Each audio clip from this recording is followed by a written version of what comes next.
Yes, yes, yo, yes, man. Yo, meron akong gustong ipabot mensahe sa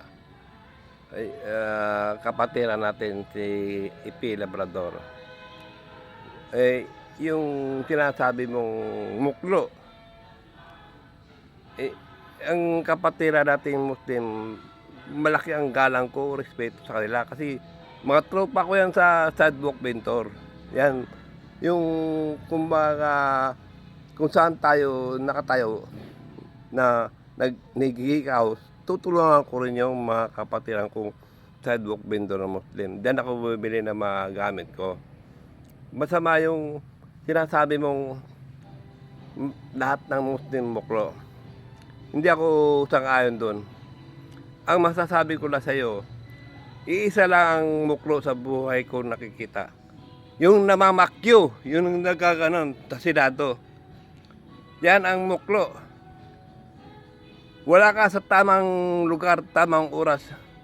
Robin Padilla, umakyat na ang tamod sa utak mo. Ikaw ang original. Sabi ni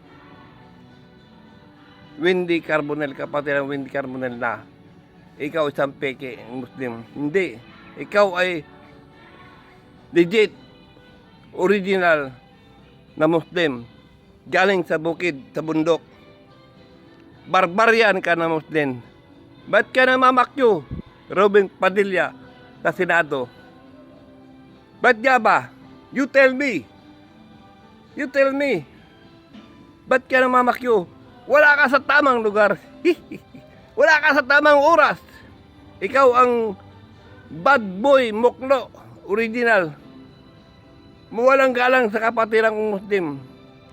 Iranao, Tausug, Maguindanao, lahat ng klase ng Muslim. Ginagalang ko, nirerespeto ko. Isa lang itong si bad boy muklo na galing bundok. Barbarian. Senado binaboy mo.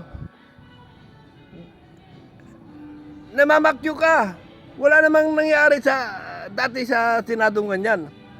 Ikaw ang original na bad boy muklo. Taga-bukid, taga-bundok.